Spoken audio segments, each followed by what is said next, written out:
Here we have Manny Fernandez, the investor on CNBC's Make Me a Millionaire Inventor program, and he's also co-founder and CEO of DreamFunder.com. And he's a Stanford University educated angel investor, serial entrepreneur like myself, and he's a best-selling author featured on CNBC's Make Me a Millionaire Inventor. He's successful in investing in his own ideas as well as taking companies from startup to exit. His book recently became the #1 best-selling author, How to Make Money Investing in a Pre-IPO Stocks, which, by the way, is available on Amazon. I don't know how many of you use Twitter. He has a lot of following in Twitter. He is the number 14th angel investor to follow on Twitter. And in the YouTube, he has the most viewed equity crowdfunding video. So check him out on YouTube and Twitter. I think with Manny's experience in the investment landscape has culminated under his leadership. Initially started in the Silicon Valley, and which finally, resulted in this DreamFunder.com.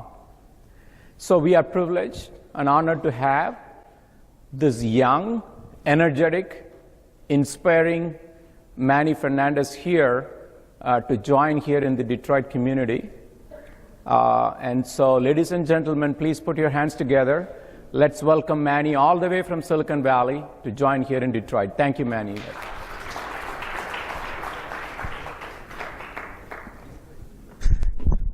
Thank you so much. Welcome to Diddy. Yes, thank you. By show of hands, can you hear me okay? All right. I'm very honored to be here in Silicon Valley. Not Silicon Valley, but it's Michigan, the next Silicon Valley. How many would agree that if you had more money here, you probably can do a lot more? Raise your hand. Clap. This talk is about one thing: bringing more money to Michigan.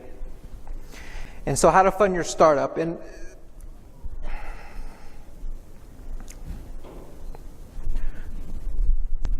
so as he told you, I'm an investor on CNBC, Make Me a Millionaire Inventor, a serial entrepreneur that sold a company, founder of an angel group called SF Angels. I'm honored that an early investor in our group was an early investor in Google and PayPal.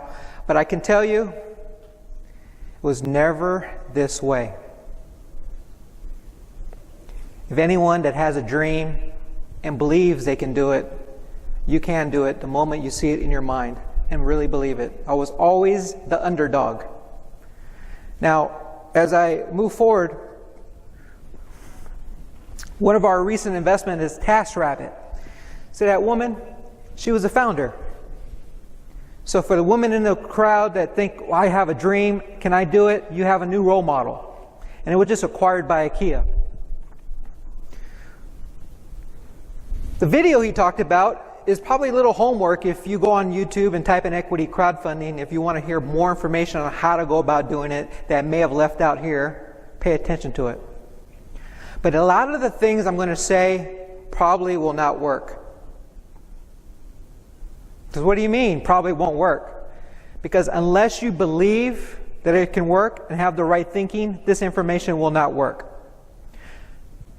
I want to tell you a quick story that I delivered when I was in China a couple weeks ago in front of 3,000 people. Now, they spoke English. And initially I was going to talk about initial coin offerings and how to raise money in China, but surprisingly they banned it. So I had to come up with a new topic that can benefit the crowd. And it's a story between two entrepreneurs. There's John, and then there's Larry. They both are entrepreneurs that want to raise $1 million. They both did something completely different. John, he said he wanted to raise $1 million, he wrote it down, and he imagined it in advance that he accomplished it. He saw it in his mind that it was already done. Larry, he wanted to raise some money. They both did something important, which is they took action. They started to interact with investors. In a moment, I'll show you how to find investors that are not in this region. And they both got rejection, but they both did something completely different. Larry said, well, maybe it's my pitch. Let me work on my pitch a little bit more. What John did, he took quiet time out. He imagined in his mind the $1 million that he raised for his business. He imagined the staff. He imagined the office. He imagined the company being acquired, just like TaskRabbit, and making him rich. He kept imagining it during the times that he would worry and have setbacks. They would both go out there and talk to investors again. Larry and John both get rejected. John gets some meetings. Larry gets kind of some meetings, but it doesn't go anywhere. They both keep going to pitch events. They keep pitching. Larry started to worry. John started to worry. Both had not enough funding coming in, but they had more money going out. Anyone can appreciate that? More money going out than coming in? Larry did not control his mind. He just let it go wherever you want it to go. John, on the other hand, started to imagine in his mind he had the money. He took control with emotions that he had that money. He kept seeing it. Then he would always use this statement that in his mind, I raised $1 million. In his mind, he said it, I raised $1 million. And he did it with the fact, he saw it in his mind, he saw the account in advance. So when he started interacting with investors, he was more enthusiasm he provided to them. It was like a magnet. People were starting to write him checks. They believed this guy was going to win. Larry, on the other hand, he would approach investors, he would talk to them. You're not interested, right? Oh, well, yeah, the competition's kind of hard. Yeah, the government. Yeah, the Trump, yeah. He would come up with reasons why it wasn't going to work. And he never took time to re-look at that goal and look on a piece of paper. At the end of 60 days, John raised over $1 million, and Larry went out of business. Now he works for John. Imagine this, because when I'm going to give you these techniques, every day is not going to be great. You're going to get told no. People are going to have a meeting with you. They're going to say, I can't make it. They're going to tell you that your quote unquote, your baby is ugly, your startup. But the moment you keep focusing on you already doing it and believing it, you can be just like how Silicon Valley is, where everything is, they believe in it. They believe it, they're excited. Here, we got to use our mind more and take a bigger control of our mind here in Michigan. As I move forward,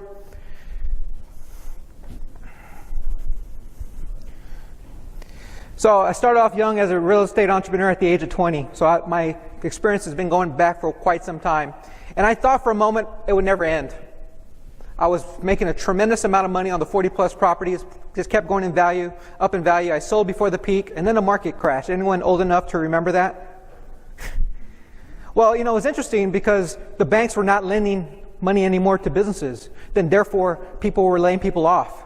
Happened here in Detroit. And then the Jobs Act was signed into law by President Obama, which created this thing called equity crowdfunding for allow normal people to invest. But in the meanwhile, people started using, just like we did at Dream Funded, from accredited investors only, to allow accredited investors to invest. And we didn't wait on the Jobs Act to come into law. We started in 2014, and eventually we were the first one approved by FINRA and the SEC to allow everyday people to invest. But in the meanwhile, I didn't sit back and wait. I went to research how this works. I was an investor in many early companies such as Realty Shares, one of the leaders in real estate crowdfunding now. Then joined TiECon, created our own angel group called SF Angels. An early member of Google was teaching me a lot. And I talk about that because this was an invention out of my mind on how this works. In a moment, I'm going to give you stories on how to do it here, and you do not need Dream Funded. If I say, well, you don't need Dream Funded, why am I coming over here pitching Dream Funded? I'm not pitching Dream Funded. I'm talking about you guys can be able to raise money, so I'm going to go into some of the facts now. First time ever, you can raise money from everyone. Well, how would that work, you ask? Well, I'm going to give you the funding cycle. And usually most people start with friends and family, and then if they don't have friends and family, then they can use, crowdfunding like Kickstarter or Indiegogo. And if you get past that by selling your widget or whatever you're selling, then you go into use equity crowdfunding. Maybe you raise enough money, and then you can get a venture fund to back you and a VC firm. One company named Notion, an Internet of Things company out of Colorado. That was our first company we funded outside of Colorado. He started on Kickstarter, and how he did it was the following. In the story, you'll understand how it works. He grabbed all his email addresses of people he knew for a long time. He also added them on social media, LinkedIn, Twitter, and Facebook. Before he launched his campaign, he made a list of people he knew. And he would call people. I'm going to launch this campaign. Could you back me with $20? And surprisingly, not everyone said yes. People would say, well, I got kids in college, not right now. Can you call me next month? I'll get back to you. Then he learned something unique. He said, hey, do you want me to be a success? He said, of course we want you to be a success. I just can't help you with money. So he came up with this ingenious idea. Can you share my campaign? And people were saying yes. And then he created an Excel file of all the people that he knew that would share the campaign. Therefore, he created a viral effect. In a moment, I want to have you guys connect to each one of you guys because it's an important way to raise money. It's not about connecting to me. It's about who I may be connected to that may fund your company. Does that make sense? And then he went on in this valley after being popular on Kickstarter. A firm named Tim Draper reached out to him. They wanted to invest. We heard about it. We co-invested. And then they raised over $2 million. And many negative people, you'll start to hear them here in Michigan. They said, oh, yeah, but raise $2 million. They're not going to raise any more money because, you have dumb money. You have Kickstarter money in there. You're not going to do anything. Surprise, surprise. Later on, they raised another $3.5 million. And we're proud to say a few months ago, they raised a $10 million Series A round. This all started from a guy that was just in Colorado, that wasn't connected to any investors, and he had a belief, and he put it on a website, Kickstarter, and he marketed it to his friends, and magic happens. Does that make sense? So everyone may know what an angel investor is, a high net worth individual that puts money into your business, someone that's not your friends or family. A venture capitalist is a professional manager that invests other people's money. Why am I talking about this? Because you'll see why in a moment. Two types of crowdfunding. Crowdfunding, number one, is Kickstarter, Indiegogo. Number two, equity crowdfunding. I'm going to back your business in exchange for an investment. This is the focus of the conversation today, to get people to invest in your business. Now, there's sites here I like. We've been lucky and fortunate to raise money through these sites, and many startups we do use these sites. These are not equity crowdfunding sites that are regulated. These are just listing sites. But I think if you put a very good story on there and have people see that opportunity, you can bring money in. It doesn't matter where you live. In 2015, I remember saying this in Finland, and people were having great success there. I'm not going to cover the laws today, but you can reach out to an attorney before you do something like this. But before you get started, you want to make sure that if you're going to use an equity crowdfunding campaign, get people to line up in advance. Don't just start up like the person on the left here with the empty tip jar. Imagine going into a restaurant and there's nothing in the tip jar. Would you put money in there? Any nice guys in here? Yes or no? Well, what if you go into a restaurant and there's a bunch of money in the tip jar? Would you put at least $1 in? Well, most people will. And so when you start off with something in your campaign, more people come in. The biggest thing I'm going to say today is that there's this one guy named Sean. He had an iPhone, and he had a LinkedIn app, a Facebook app, a Twitter app, and he would go to conferences just like this. And he would go up to people, hey, how's it going? Hey, how you doing? Nice to meet you. What's your name? John. John, I'm Sean. Nice to meet you. Yeah, what do you do for a living? Oh, you do that? Oh, that's interesting. Let me follow you on LinkedIn. He takes out his phone. Here, type it in. I'm sure there's some lady in here saying, he did that to me. He type it in. So he would follow them it would connect with them on LinkedIn, and he kept doing that to different events. Then he had a lot of new people following him. 3 months later, he announced his fundraise and raised $500,000. And the funniest thing about it, he's out of Arizona. Tucson, Arizona. They only have 1 million people in that community, and he didn't raise it from that community, ladies and gentlemen. So start to use your social media today, and if you want to ask me specific questions on how this works, we will do that shortly. But when you are going to do this, you got to make sure your LinkedIn looks great. Promote yourself on LinkedIn, because the first thing you do when you're going to raise money outside of the area, guess where they check? They check LinkedIn. So try to get references from others and make sure it looks really great on what you're doing. Update this. Imagine this being your billboard online. Now, this is the biggest thing. If you say, well, okay, I want to just raise money for a fund, or I want to sit here and raise money for my startup, and I don't know about getting on a crowdfunding platform. How does that work for me? Well, I remember when I was younger, a couple years ago, I signed up for Sales Navigator. Dream Funded had 0 investors. Besides the investors in SF Angels Group, we had no other investors.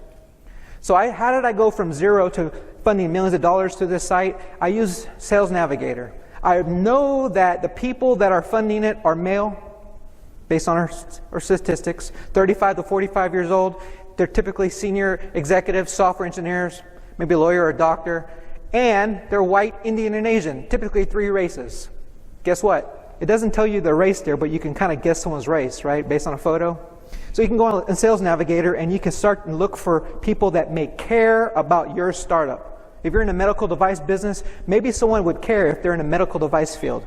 So start to look for people and message them, buy a thing called InMail, and message them for $10 per person. Hey, I have this, I'm working on something. I'd love to get your advice. Do not just reach out, hey, by the way, I'm raising money, let's talk. I'd like to get your advice. It starts the conversation very much like meeting a person out of the blue and say, can I have your phone number and take you to coffee? Be very slow. Have a list of them. There's millions of people on there. They get to know you. They can wire the money to you. And that's how you can stimulate a stronger economy here. Especially when the leaders of TI brought me down, they want to know how this works. This takes a little labor, but this is exactly the biggest bang for your buck. You can find people that are not here, that are successful. They're all here, ladies and gentlemen. But when you are going to do, equity crowdfunding, people care about one little thing, and it's not you. It's everyone's favorite radio station, WIIFM. What's in it for you? No. What's in it for me? What is in it for me? So the moment you create your startup and you talk to an investor, make sure you let them know how they're going to make money. It's going to be like a TaskRabbit, going to be acquired by IKEA. Show them the end of the movie. Don't just say, I need money to raise money because I'm building a business. Show them what the potential is going to be. And then every story you tell, money follows a story.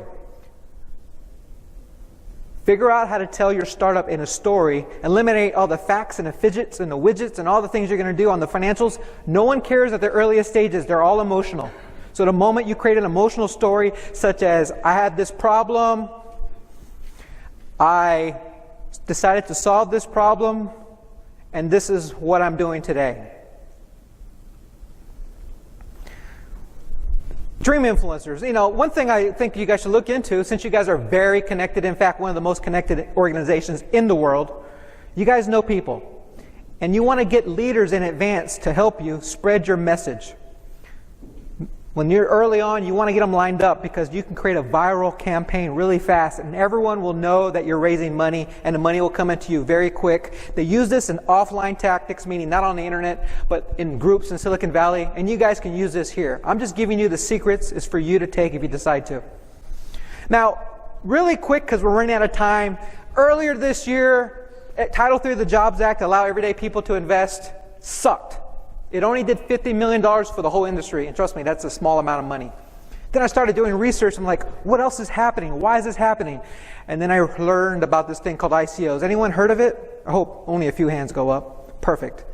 So the moment I was looking at it in around March, it raised $500,000 globally. Now it's over $3 billion a year.